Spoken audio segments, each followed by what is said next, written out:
Muy buenas noches, hermanos y hermanas. Sean bienvenidos un lunes más a este encuentro de formación aquí en nuestra comunidad parroquial de San Juan de Dios de Upala. Creo que hemos avanzado bastante en el conocimiento del compendio del Catecismo de la Iglesia Católica. Recordemos que este es un resumen nada más. Si queremos ampliar un poco más las respuestas o el estudio del catecismo, tendríamos que ir directamente al catecismo, pero aún así creo que la síntesis que nos va dando este compendio de estas verdades nos están ayudando bastante. Vamos a contestar algunas preguntas, escuchar sus respuestas, luego cortamos el audio para quedarnos ahí con diálogo de lo que vamos entendiendo, comprendiendo. Entonces, esa es la dinámica que vamos a usar esta noche. Grabamos esta parte y ya después nos quedamos platicando aquí entre nosotros un poco cómo vamos comprendiendo estas verdades tan importantes de nuestra fe católica, de nuestra fe cristiana. Me parece que estamos en el numeral 102, ¿verdad? El lunes pasado quedamos en qué sentido María es siempre virgen, de qué modo la maternidad espiritual de María es universal, ¿verdad? No. ¿Qué significa Inmaculada Concepción? ¿Qué significa? Ok, en el 96, muy bien. Entonces quedamos en qué significa Inmaculada Concepción. Ok, sí, ahora sí recuerdo. Entonces nos quedaba claro, ¿verdad?, que la Inmaculada Concepción de María no es que ella engendra al Hijo de Dios, sino que ella es engendrada inmaculada, y recuerdan, sin mácula, ¿verdad?, sin mancha, ¿verdad?, preservada para que después ella engendrara sin mancha a Jesucristo, el Hijo de Dios. Entonces, pasemos a la 97. ¿Cómo colabora María al plan divino de la salvación? Recordemos que la Virgen María es colaboradora, ¿verdad? Es corredentora. Su Hijo es el Redentor, su Hijo es el Salvador, pero ella es colaboradora.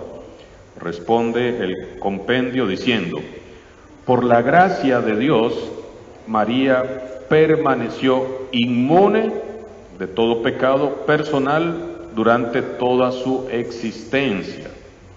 Ella es la llena de gracia. Así fue como la saludó el ángel, ¿verdad? Alégrate, llena de gracia. Y cuando el ángel le anunció que va a dar a luz al Hijo del Altísimo, ella da libremente su consentimiento por obediencia de la fe. María se ofrece totalmente a la persona y a la obra de Jesús, su Hijo, abrazando con toda su alma la voluntad divina de salvación. Entonces, ¿cómo colabora María al plan divino de salvación? Abrazando con toda su alma esa voluntad de salvación, diciendo ella, hágase en mí según tu palabra, obediente por la fe. La pregunta es, ¿podríamos nosotros como María colaborar con el plan de salvación? ¿Podemos o no podemos? ¿De qué manera? Como ella, siendo obedientes, siendo fieles a la voluntad de Dios. Claro que sí, podemos colaborar. Muy bien. ¿Qué significa la concepción virginal de Jesús?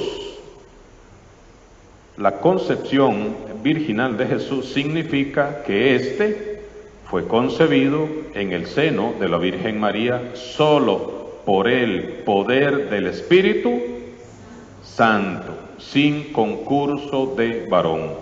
Eso significa la concepción virginal de Jesús, que Él fue concebido en el seno de María con el poder del Espíritu Santo, ¿verdad? No hubo intervención de varón.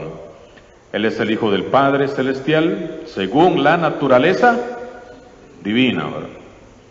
E Hijo de María, según la naturaleza humana, pero es propiamente Hijo de Dios, según las dos naturalezas. ¿Cuáles son las dos naturalezas? Divina y humana, al haber en Él una sola persona, la divina. Muy bien, eso nos queda muy claro.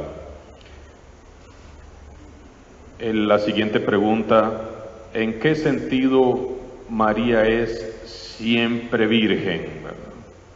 La semana pasada alguien me decía que una persona le había preguntado que cómo era posible, que si Jesús había nacido como nacemos todos, cómo era posible que la Virgen siguiera siendo virgen después del parto. Y es que así nos enseña la Santa Madre Iglesia, ¿verdad? Es un dogma de fe. Entonces veamos la respuesta. ¿En qué sentido María es siempre virgen? María es siempre virgen en el sentido de que ella fue virgen al concebir a su Hijo, virgen al parir, virgen durante el embarazo, virgen después del parto, virgen siempre. Eso lo dice San Agustín. Por tanto, cuando los evangelios hablan de hermanos y hermanas de Jesús, se refieren a parientes próximos de Jesús, según una expresión empleada en la Sagrada Escritura. Entonces, la Santa Madre Iglesia nos enseña que ella es virgen antes, durante y después del parto, porque Dios lo puede todo, ¿verdad? Siempre Virgen María, porque para Dios, ¿qué hay imposible? Nada. Sacó un muerto podrido de 4 días de una tumba. ¿Qué va a haber imposible? Nada. Todo lo puede. Y cuando habla de hermanos, recordemos que hoy nosotros en el vocabulario nuestro está tío, primo segundo, primo tercero, nietos y todo eso, pero en la cultura judía todos esos términos no existían. Y entonces, para mencionar a todos los miembros de una familia, tíos, primos, sobrinos, nietos, ¿qué hacían? Usaban un solo término: hermanos, ¿verdad? Entonces eso queda clarísimo para cuando nuestros hermanos de otras religiones nos dicen: pero mire, ahí dice hermanos. Pero es que ellos no saben que en el tiempo de Jesús, hace más de 2000 años, en la cultura judía, el lenguaje era limitado, ¿verdad? No habían todos estos nombres que tenemos hoy. Ese es el problema de leer la Biblia con la visión de hoy, con el lenguaje de hoy, con la cultura de hoy, no con la de hace 2000 años. Muy bien, en ese sentido es siempre virgen. ¿De qué modo la maternidad espiritual de María es universal? ¿Por qué decimos que María es nuestra madre, verdad? Madre universal. Respuesta: María tuvo un único hijo, Jesús, pero en él su maternidad espiritual se extiende a todos los hombres que Jesús vino a salvar. Obediente junto a Jesucristo, el nuevo Adán, la Virgen es la nueva Eva, la verdadera madre de los vivientes que coopera con amor de madre al nacimiento y a la formación de todos en el orden de la gracia. Virgen y madre, María es la figura de la Iglesia, su más perfecta realización. Una bonita explicación en qué sentido la Virgen es la maternidad espiritual de María es universal. ¿En qué sentido toda la vida de Cristo es misterio, verdad? Misterio. ¿En qué sentido toda la vida de Cristo es misterio? Respuesta: toda la vida de Cristo es acontecimiento de revelación, ¿verdad? O sea, ya vimos cómo Dios se ha ido revelando a lo largo de la historia. Toda la vida cristiana toda la vida de Cristo es acontecimiento de revelación.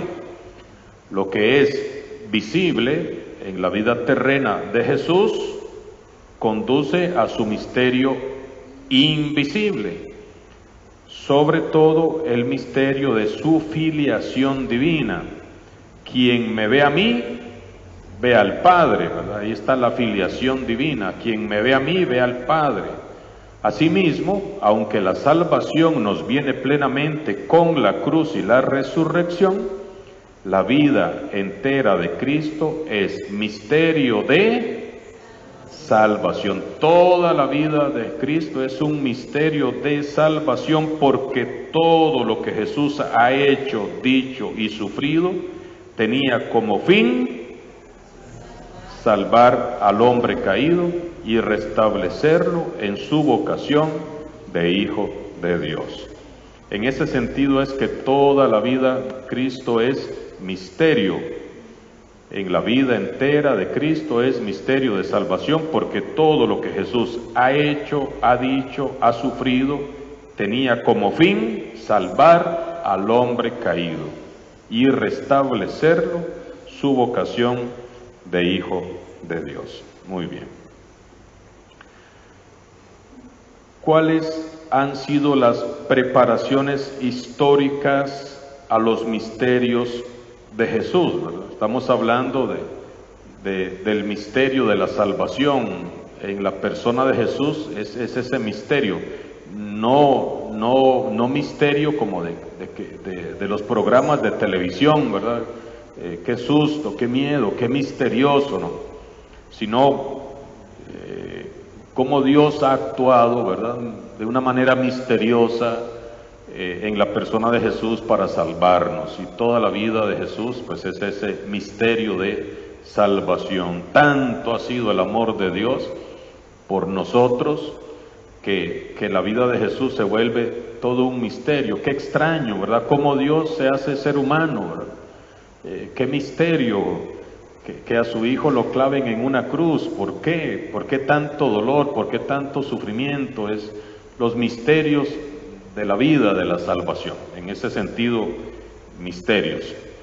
Entonces, vuelvo a la pregunta: ¿cuáles han sido las preparaciones históricas a los misterios de Jesús? Respuesta: ante todo, hay una larga esperanza de muchos siglos que revivimos en la celebración litúrgica del tiempo del Adviento. Entonces, estemos muy atentos al próximo Adviento que viene, si Dios nos da vida, primer domingo de Adviento, 1 de diciembre.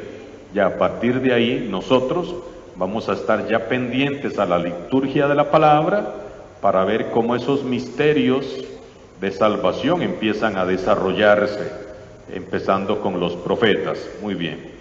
Además de la oscura espera que ha puesto en el corazón de los paganos, Dios ha preparado la venida de su Hijo mediante la antigua alianza hasta Juan el Bautista, que es el último y el mayor de los profetas. Miren entonces cómo este misterio de la salvación fue preparado desde la antigua alianza y se fue desarrollando y se fue desarrollando, y se fue hablando del Mesías y se fue hablando de un Salvador, y el pueblo esperaba y esperaba y esperaba hasta que Juan Bautista, el último y el mayor de los profetas, pues dice: ese es el Cordero de Dios que quita el pecado del mundo. ¿Qué nos enseña el Evangelio sobre los misterios del nacimiento y la infancia de Jesús? Respuesta: en el nacimiento de Jesús, la gloria del cielo se manifiesta en la debilidad de un niño.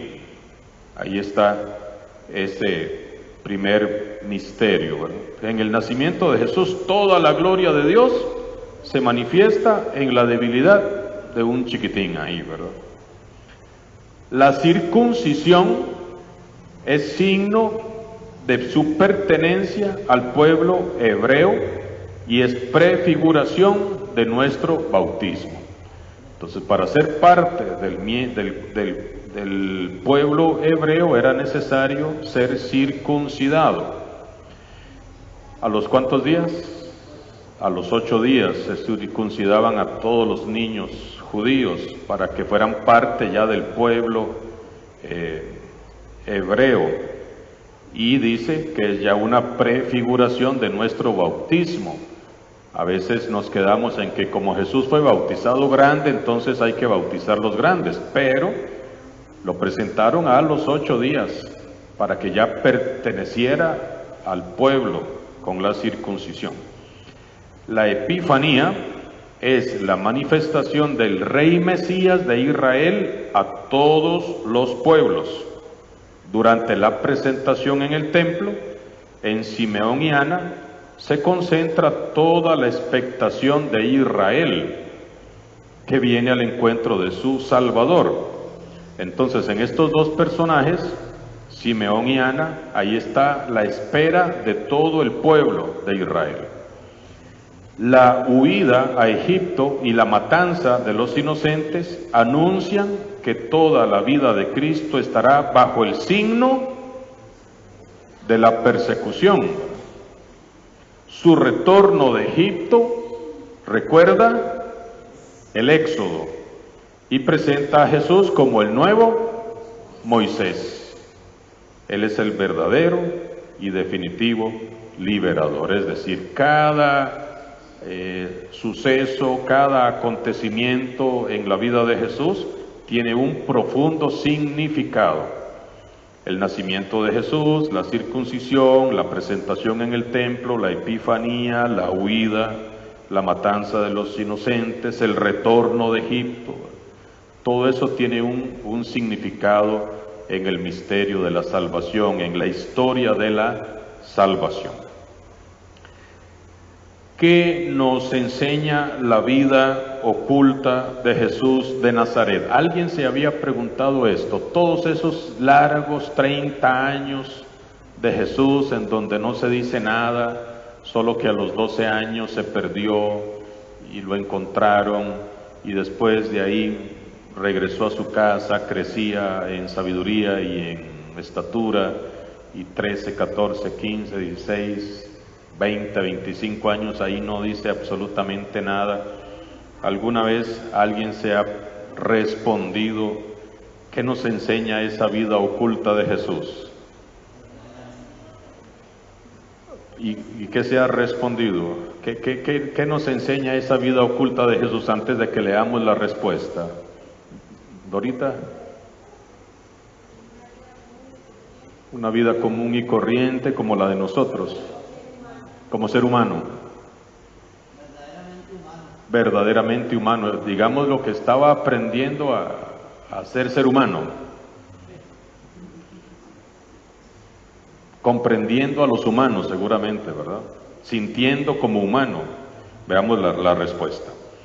Durante la vida oculta en Nazaret, Jesús permanece en el silencio de una existencia ordinaria.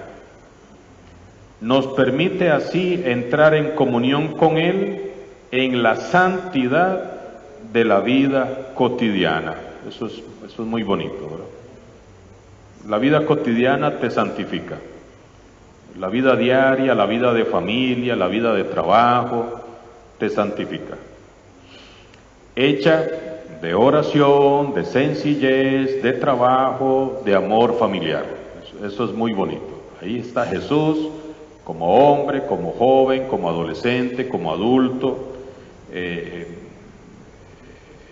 hecha oración, esa vida, sencillez, trabajo, amor familiar, la sumisión a María, la obediencia a José, su padre legal, es imagen de la obediencia filial de Jesús al Padre. María y José con su fe acogen el misterio de Jesús, aunque tal vez no siempre lo comprenden, ¿verdad? Porque le dijo el ángel que él iba a ser el Salvador del mundo, y pasan 10 años, y pasan 20 años, y pasan 30 años, y no pasa nada, ¿verdad? Entonces, imaginémonos a María, sobre todo porque José muy posiblemente muere cuando Jesús pues tal vez era un muchacho, y cómo tienen que seguir avanzando en la fe sin comprender mucho. Entonces esto nos enseña la vida oculta de Jesús en Nazaret. Nos permite así entrar en comunión con Él en la santidad de la vida cotidiana. O sea, nos enseña que nosotros en nuestra vida diaria, cotidiana, familiar, de trabajo, nos vamos también santificando como Él, ¿verdad? Porque Jesús recibe de Juan el Bautista, de Juan el bautismo de conversión para el perdón de los pecados, ¿verdad? Si Él no tenía pecados, ¿por qué? ¿Por qué se puso en la fila de los pecadores? Dice la respuesta. Jesús recibe de Juan el bautismo de conversión para inaugurar su vida pública, ¿verdad? Y ahora sí, ya va a inaugurar todo el trabajo evangelizador, entonces se pone en la fila de los pecadores para inaugurar ya su vida pública y anticipar el bautismo de su muerte, el bautismo de sangre. Y aunque no había en él pecado alguno, Jesús es el Cordero de Dios que quita el pecado del mundo, ¿verdad? Él no es pecador, pero es el Cordero de Dios que quita el pecado del mundo. Por eso se pone en la fila de los pecadores. Acepta ser contado entre los pecadores. El Padre lo proclama su Hijo predilecto, y el Espíritu viene a posarse sobre él. El bautismo de Jesús es la prefiguración de nuestro bautismo también. Entonces, podemos ver que tanto en la circuncisión a los 8 días ya es una prefiguración del bautismo, y Jesús también siendo bautizado por Juan, su primo, también está prefigurando nuestro bautismo. Por eso recibe el bautismo de conversión para el perdón de los pecados, porque Él es el Cordero de Dios que quitó los pecados del mundo. Él asume nuestro pecado para redimirnos, para salvarnos.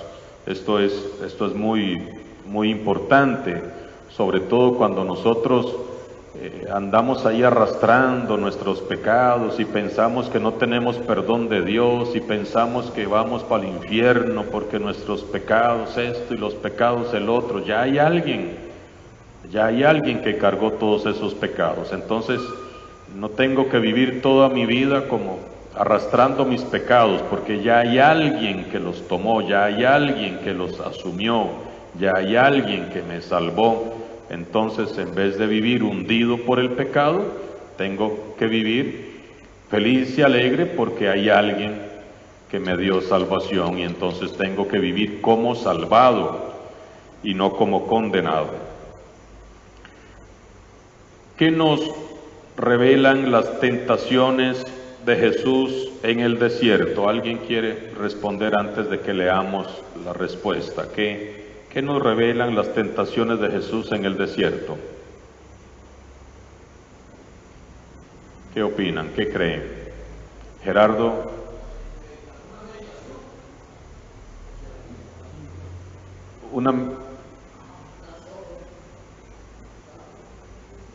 Jesús ahí está en el desierto, está meditando sobre su vida, dices. Muy bien, gracias, Gerardo. ¿Qué nos revelan las tentaciones de Jesús en el desierto? ¿Alguien más? Bueno, veamos la respuesta entonces. Las tentaciones de Jesús en el desierto recapitulan la de Adán en el paraíso, ¿verdad? Entonces esa tentación de Jesús en el desierto recuerda que Adán y Eva fueron tentados en el paraíso, y las tentaciones que vivió el pueblo de Israel en el desierto, ¿verdad? Por eso Jesús va al desierto y ahí es tentado, porque en él se está recapitulando la tentación en el paraíso de Adán y Eva, Se está recapitulando la tentación de Israel en el desierto. Satanás tienta a Jesús en su obediencia a la misión que el Padre le ha confiado. Cristo es el nuevo ¿qué? Él es el nuevo Adán. Por el antiguo Adán entró el pecado, por el nuevo Adán entró el perdón, la nueva vida. Cristo, nuevo Adán, resiste y su victoria anuncia la de su pasión, en la que su amor filial dará suprema prueba de obediencia. La Iglesia se une particularmente a este misterio en el tiempo litúrgico de la Cuaresma, ¿verdad? Entonces, en la Cuaresma meditamos un poco todo esto de las tentaciones y de la obediencia y cómo Jesús vence a pura palabra de Dios, ¿verdad? Muy bien. ¿Quién es invitado a formar parte del reino de Dios anunciado y realizado por Jesús? ¿Quiénes son invitados a participar del reino de Dios? Antes de que leamos la respuesta. ¿Quiénes? Todos, o los buenos nada más, o los pecadores. Todos, ¿verdad? Veamos la respuesta. Jesús, leamos la respuesta todos juntos, los que tienen ahí el catecismo, el compendio, leamos. Jesús invita a entrar en el reino de Dios. Aún el peor de los pecadores es llamado a convertirse y aceptar la infinita misericordia del Padre. El reino pertenece ya aquí en la tierra a quienes lo acogen con corazón humilde. A ellos les son revelados los misterios del reino de Dios. Esto, pues de alguna manera nos sacude, nos mueve a nosotros que muchas veces andamos juzgando, criticando, condenando. Jesús invita a todos los hombres a entrar al reino. Dice que aún al peor de los pecadores está llamado a convertirse. El peor de todos está llamado a aceptar la infinita misericordia del Padre. Y como ya lo vimos anteriormente, Dios no se va a cansar nunca de perseguir a ese pecador empedernido, ¿verdad? Hasta el último momento Dios va a buscar a sus hijos para que se salven. El reino pertenece ya aquí en la tierra a quienes lo acogen con corazón humilde. A ellos les son revelados los misterios del reino de Dios. Muy bien. Siguiente pregunta. ¿Por qué Jesús manifiesta el reino mediante signos y milagros? ¿Por qué será que el reino de Dios es manifestado por Jesús a través de signos y milagros? Veamos la respuesta, escuchémosla. Jesús acompaña su palabra con signos y milagros para atestiguar que el reino está presente en él, el Mesías. Si bien cura a algunas personas, él no ha venido para abolir todos los males de la tierra, sino ante todo para liberarnos de la esclavitud del pecado. Eso es muy importante. Él no vino a sanar a todo mundo, sanó a algunos. Por eso cuando estamos enfermos y no somos sanados, pues Dios tendrá su plan, ¿verdad? A veces queremos que nuestros familiares sean curados ya, ¿verdad? Y que se sanen ya, y que Dios los sane ya. Pero lo más importante a lo que vino Jesús es a liberarnos de la esclavitud. Sanó a algunos, pero quiere liberar a todos del pecado, de la esclavitud del pecado. La expulsión de los demonios anuncia que su cruz se alzará victoriosa sobre el príncipe de este mundo. Entonces, ¿por qué los signos y los milagros en la manifestación del reino? Porque es una forma de expresar que en Jesús el reino ya está, ya llegó en la persona de Jesús. Por eso cuando Juan Bautista manda a sus discípulos a preguntar que si Jesús era el Mesías o había que esperar a otro, ¿qué le responde Jesús? Vayan a decirle, ¿que qué? Que los ciegos ven, que los sordos oyen, que los muertos resucitan, que los paralíticos caminan, porque ese era un signo de que había llegado el Mesías. Por eso Jesús manda a decir, vayan y díganle que los muertos resucitan, los ciegos ven, porque ya era un signo cuando venía el Mesías de que eso iba a suceder, exactamente. Pero lo más grande de todo, la liberación de la esclavitud del pecado y la expulsión de los demonios que anuncia la cruz de Cristo victoriosa. Muy bien. ¿Qué autoridad confiere Jesús a sus apóstoles en el reino? ¿Cuál es esa autoridad que Jesús les da? Jesús elige a 12 futuros testigos de su resurrección y los hace partícipes de su misión y de su autoridad para, lean conmigo, para enseñar, absolver los pecados, edificar y gobernar la iglesia. En este colegio Pedro recibe las llaves del reino y ocupa el primer puesto con la misión de custodiar la fe en su integridad y de confirmar en ella a sus hermanos. Entonces, ¿qué autoridad confiere Jesús a sus apóstoles en el reino?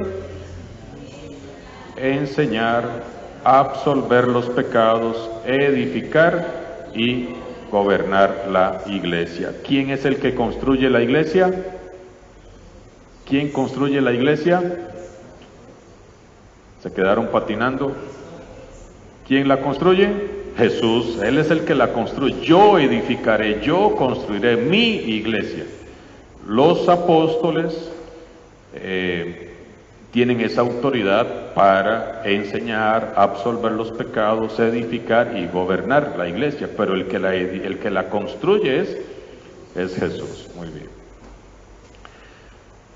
¿Cuál es el significado de la transfiguración? Ustedes se han preguntado alguna vez qué significa la transfiguración, qué significado tiene, antes de que leamos la respuesta. ¿Qué significado tiene la transfiguración? Se decía que tenía que venir Elías,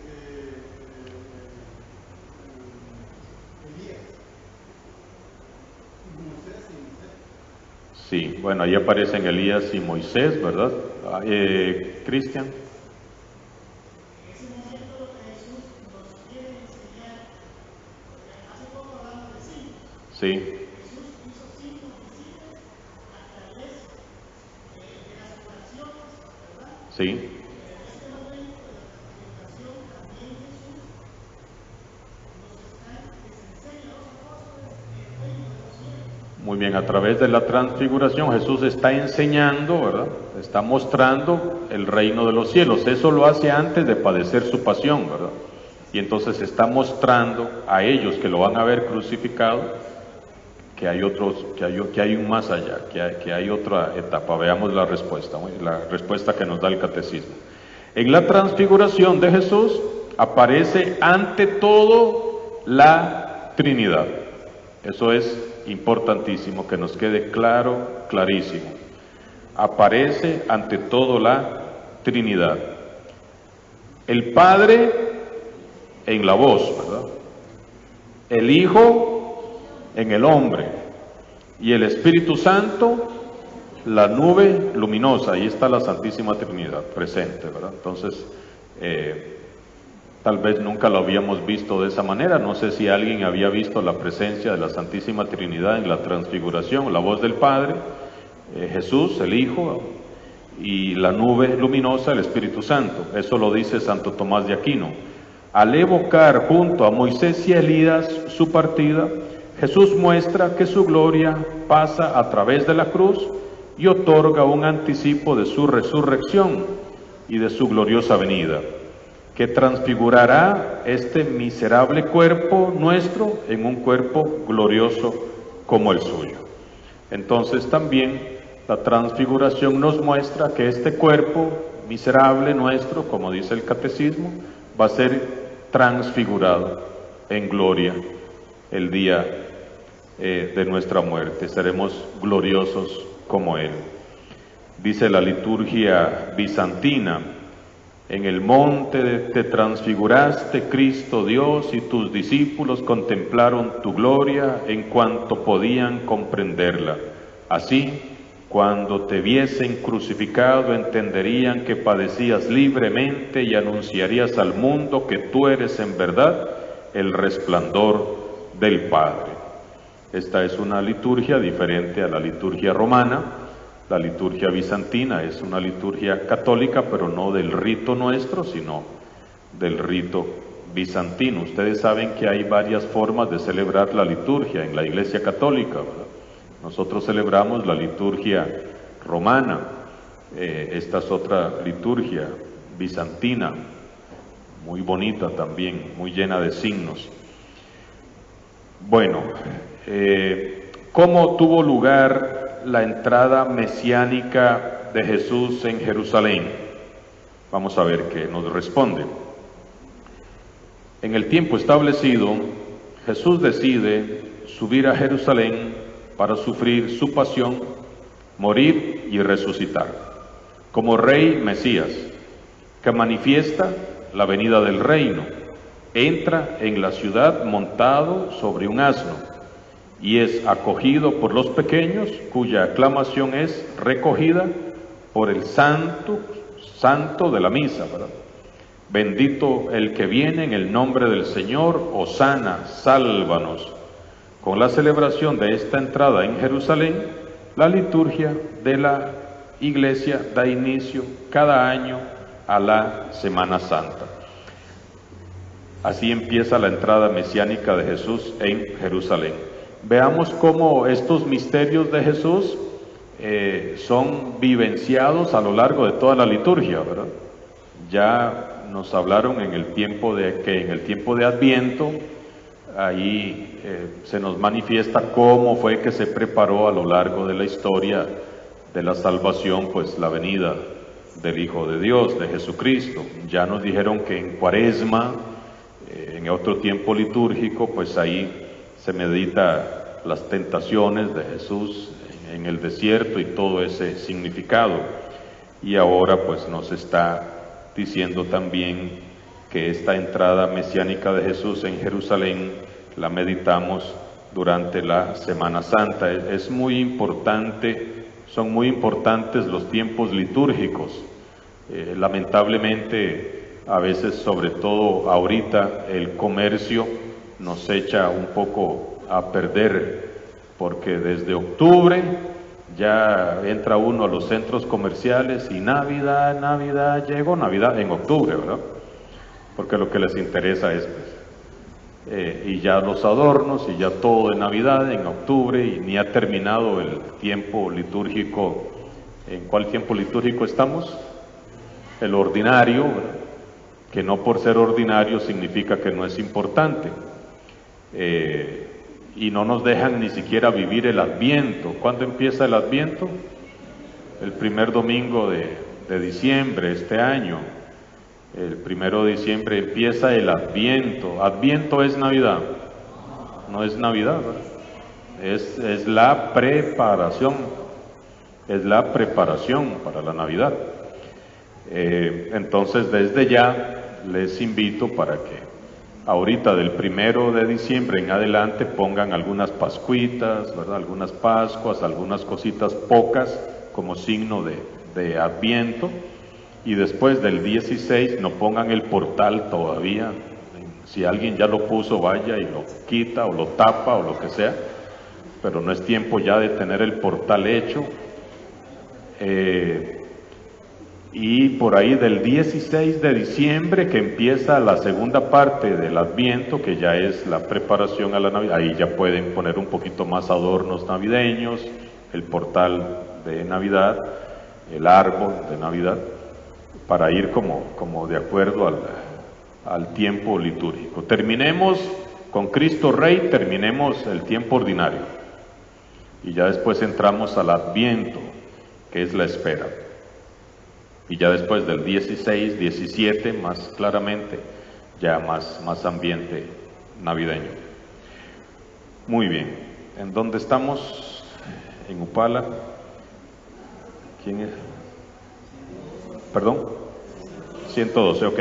Jesucristo padeció bajo el poder de Poncio Pilato, fue crucificado, muerto y sepultado.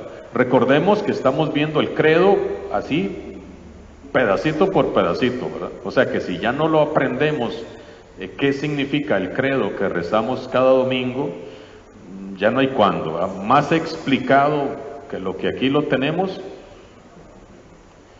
Muy bien. ¿Por qué es tan importante el misterio pascual de Jesús? Respuesta. El misterio pascual de Jesús, que comprende su pasión, su muerte y su resurrección y glorificación, está en el centro de la fe cristiana, porque el designio salvador de Dios se ha cumplido de una vez por todas con la muerte redentora de su Hijo Jesucristo. ¿Por qué es tan importante el misterio pascual de Jesús?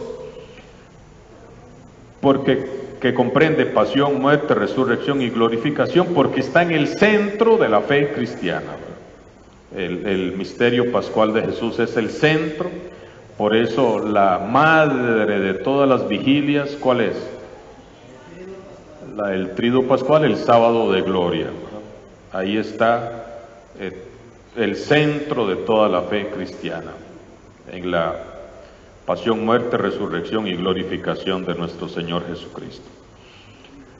¿Bajo qué acusaciones fue condenado Jesús? Algunos jefes de Israel acusaron a Jesús de actuar contra la ley, ¿verdad? Contra el templo de Jerusalén y particularmente contra la fe en el único Dios, porque se proclamaba Hijo de Dios. Por ello lo entregaron a Pilato para que lo condenara a muerte. Con estas acusaciones condenan a Jesús por actuar en contra de la ley, por actuar contra el templo y particularmente contra la fe en el único Dios. Esos son los tres elementos por el cual Jesús fue condenado. ¿Cómo? Y veamos ahora, ¿cómo se portó Jesús con la ley de Israel? Respuesta, Jesús no abolió la ley dada por Dios a Moisés en el Sinaí, sino que la perfeccionó, dándole su interpretación definitiva, porque vemos que realmente los maestros de la ley habían inventado un poco de cosas que no tenían nada que ver. Jesús viene a poner en orden la ley de Dios, a aclararla, a darle una definitiva interpretación. Él es el legislador divino que ejecuta íntegramente esta ley.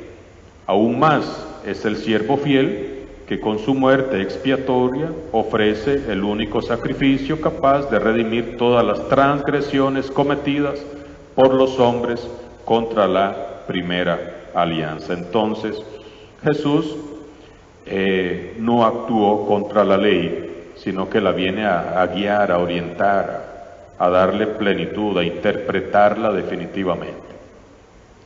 ¿Cuál fue la actitud de Jesús hacia el templo de Jerusalén?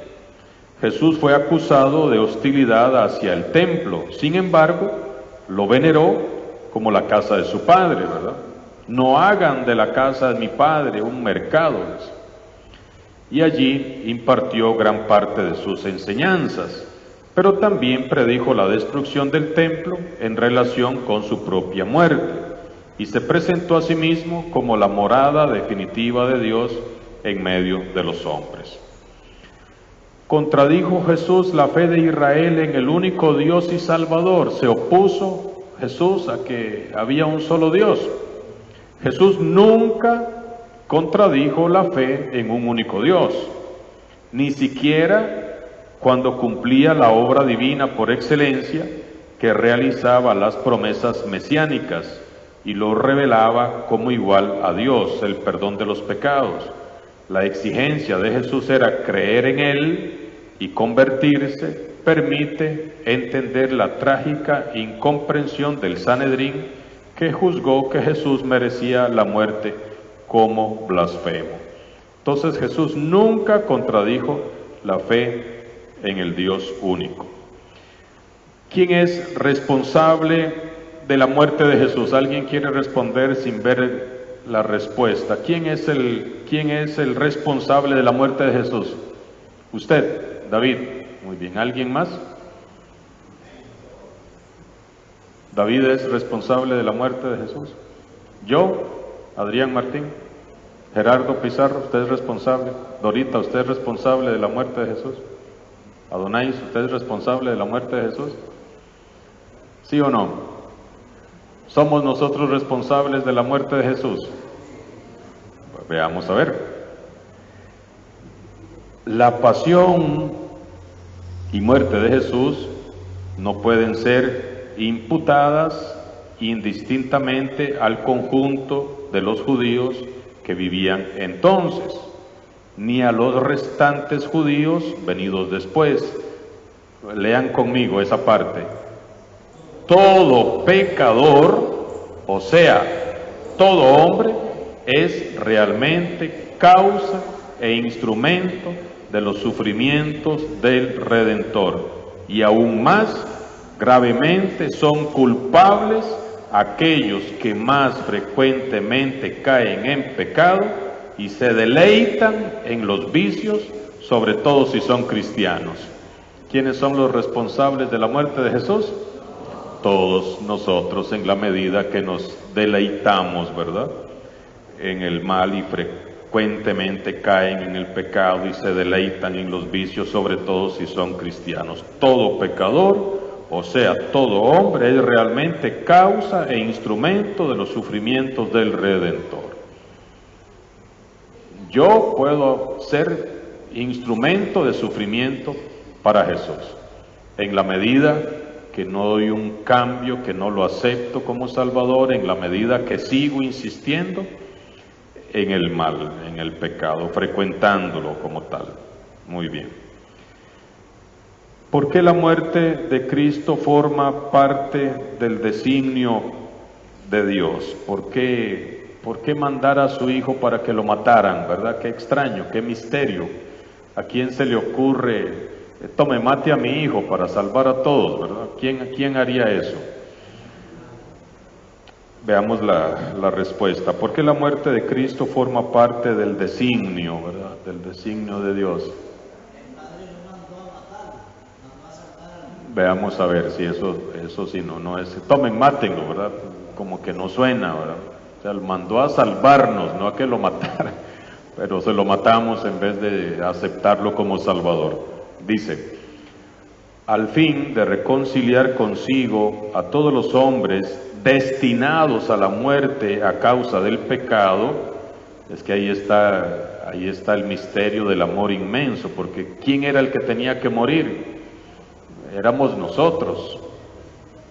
A fin de reconciliar consigo a todos los hombres destinados a la muerte por el pecado, a causa del pecado, Dios, leámoslo todo, porque esto es demasiado lindo, demasiado tierno, ¿verdad?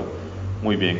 Dios tomó la amorosa iniciativa de enviar a su Hijo para que se entregara a la muerte por los pecadores, anunciada ya en el Antiguo Testamento, particularmente como sacrificio del siervo doliente. La muerte de Jesús tuvo lugar según las Escrituras, ¿verdad? Entonces, ya en el Antiguo Testamento se prefiguraba que iba a dar la vida por la salvación de todos nosotros. Entonces, cuando ahí nos pasamos, es que yo no valgo nada, ¿verdad? Decimos, me siento cucaracha aplastada en una bisagra, ¿verdad? Entonces, somos cucarachas aplastadas en una bisagra. No valemos. ¿Qué valemos, mejor dicho?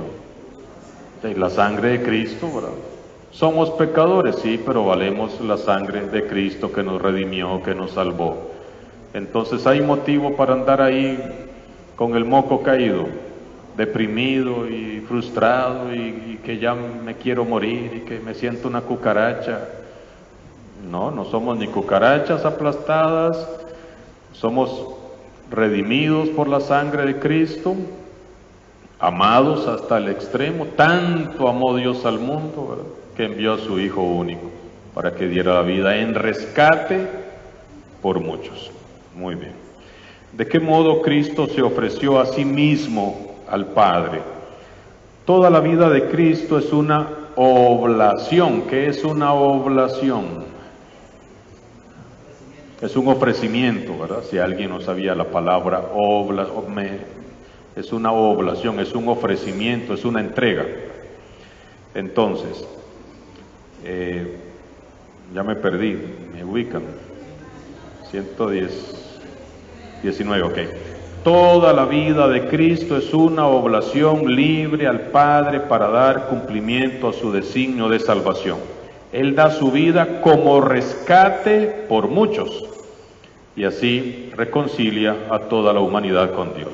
Su sufrimiento y su muerte manifiestan cómo su humanidad fue el instrumento libre y perfecto del amor divino que quiere la salvación de todos los hombres. Entonces entendemos aquí por qué es que Jesús se tuvo que hacer hombre, ¿verdad? Porque solo asumiendo la naturaleza humana es que nos podía salvar.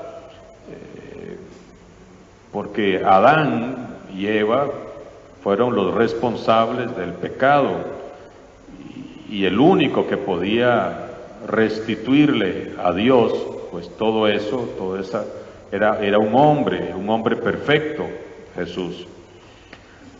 ¿Cómo se manifiesta en la última cena la oblación de Jesús? En la última cena con los apóstoles, la víspera de su pasión, Jesús anticipa, es decir, significa y realiza anticipadamente la oblación libre de sí mismo. Esto es mi cuerpo que será entregado por vosotros. Esta es mi sangre que será derramada. De este modo, Jesús instituye al mismo tiempo la Eucaristía como memorial, su sacrificio, y sus apóstoles como sacerdotes de la nueva alianza. Entonces, de esta manera se manifiesta en la última cena la oblación, la entrega de Jesús. Esto es mi cuerpo entregado por ustedes, ¿verdad?, por muchos. Esta es mi sangre derramada, ahí manifiesta la oblación, la entrega. Y al mismo tiempo instituye dos sacramentos, la Eucaristía y el orden sacerdotal. ¿Qué sucede en la agonía del huerto de Getsemaní? ¿Qué sucede ahí? En el huerto de Getsemaní, a pesar del horror que suponía la muerte para la humanidad absolutamente santa de aquel que es el autor de la vida, la voluntad humana del Hijo de Dios se adhiere a la voluntad del Padre, ¿verdad? En su naturaleza humana, en su voluntad humana, Jesús se adhiere a la de su Padre. Para salvarnos acepta soportar nuestros pecados en su cuerpo, haciéndose obediente hasta la muerte. Es decir, todos los sufrimientos que Jesús vivió en su cuerpo eran míos, eran tuyos, eran de cada uno de nosotros, pero Él, queriendo que nosotros no nos doliera ni una uña, lo asumió todo Él en la cruz, ¿verdad? Por eso sus heridas nos han sanado, sus heridas nos han limpiado, sus heridas nos han dado una vida nueva. Por eso debemos de valorar y apreciar tantísimo la pasión de Jesús, aunque no fueron sus golpes, no fueron las patadas, no fueron las espinas, no fueron sus clavos lo que nos salvó. ¿Qué fue? Su inmenso amor, ¿verdad? Por encima de todo eso, nos salvó su inmenso amor. ¿Cuáles son los efectos del sacrificio de Cristo en la cruz? Esto es muy importante. ¿Cuáles son los efectos del sacrificio de Cristo en la cruz? Jesús ofreció libremente su vida en sacrificio expiatorio, es decir, ha reparado nuestras culpas con la plena obediencia de su amor hasta la muerte. Este amor hasta el extremo del Hijo de Dios reconcilia a la humanidad entera con el Padre. El sacrificio pascual de Cristo rescata, por tanto, a los hombres de modo único, perfecto y definitivo, y les abre a la comunión con Dios. Entonces, ha reparado nuestras culpas, reconcilia a la humanidad entera con el Padre. El sacrificio pascual de Cristo rescata y abre la comunión con Dios. Muy bien. ¿Por qué llama Jesús a sus discípulos a cargar con la propia cruz, ¿verdad? El que quiera venirse conmigo, tome su cruz de cada día. ¿Por qué lo hace? Al llamar a sus discípulos a tomar su cruz y seguirle, Jesús quiere asociar a su sacrificio redentor a aquellos mismos que son sus primeros beneficiarios. Es decir, ustedes se van a beneficiar, entonces venga conmigo y también cargue con su cruz. Entonces, todos nosotros que cargamos con esa cruz nos estamos beneficiando de la cruz de Cristo. Y cada uno lleva su propia cruz, todas las cruces son diferentes, hay que abrazarlas con amor, llevarlas con amor, porque es un regalo del amor de Dios. Nuestra cruz nos asocia a la cruz de Jesús y somos beneficiarios de esa cruz y de la que nosotros también, es decir, nuestra cruz es un beneficio para nuestra salvación. Así debemos de asumirla, así debemos de llevarla. A veces cansa, ¿quién no, verdad? ¿Quién no se cansa con la cruz de cada día, con la que le corresponde? No con la que nos andamos echando nosotros. No hay que andarse echando cruces que no nos toca. Por ejemplo, que si yo fumo y me salió un cáncer, y es que tengo que cargar con este cáncer por haber fumado, con esta cruz que me dio Dios. No, esa cruz no se la dio Dios, esa cruz usted por baboso se la echó solito, ¿verdad? Y así hay muchas cruces. A veces pasan, con todo respeto hacia las parejas, como él me dijo que después de que nos casáramos iba a dejar de beber guaro y nunca de esa cruz que Dios me puso. Usted esa no la puso Dios, usted se la inventó. Ya su mamá le dijo no se case con ese borracho y usted no hizo caso, o cosas por el estilo. Entonces, me doy a entender en algunos ejemplos de cuáles cruces nosotros nos echamos solos, y no es que Dios no llamemos cruz a todo, porque hay cosas que nosotros mismos nos andamos buscando. Otra vez me perdí. Muy bien, 124. ¿En qué condiciones se encontraba el cuerpo de Cristo mientras estaba en el sepulcro? Así, sin ver la respuesta, alguien quiere. ¿En qué condiciones estaba el cuerpo de Cristo mientras estaba en el sepulcro? Recordemos que ya al tercer día los cuerpos están descompuestos. Dice Dorita que incorruptible. Vamos a ver. Cristo sufrió... Cuerpo glorioso, exacto. Vamos a ver la respuesta. Cristo sufrió una verdadera muerte, o sea, se murió de verdad. No es que parecía que estaba muerto, no, y andaba de parranda. No, estaba muerto, ¿verdad? Cristo sufrió una verdadera muerte y verdaderamente fue sepultado. Por la virtud divina preservó su cuerpo de la corrupción. Es decir, esos 3 días de Jesús en la tumba, su cuerpo no sufrió la corrupción. ¿Qué otro cuerpo no sufrió la corrupción? El de la Virgen María, ¿verdad? También por eso fue asunta, llevada al cielo, porque aquel cuerpo que había tenido llevado en su seno al Hijo de Dios, pues no podía sufrir la corrupción. Elías dicen que fue llevado en un carro de fuego también al cielo, ¿verdad? Sí, esa es la creencia de Elías, que no murió, sino que fue llevado en carro de fuego al cielo.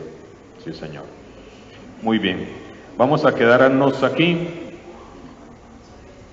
con la enseñanza de este día para que no nos quedemos con mucha información.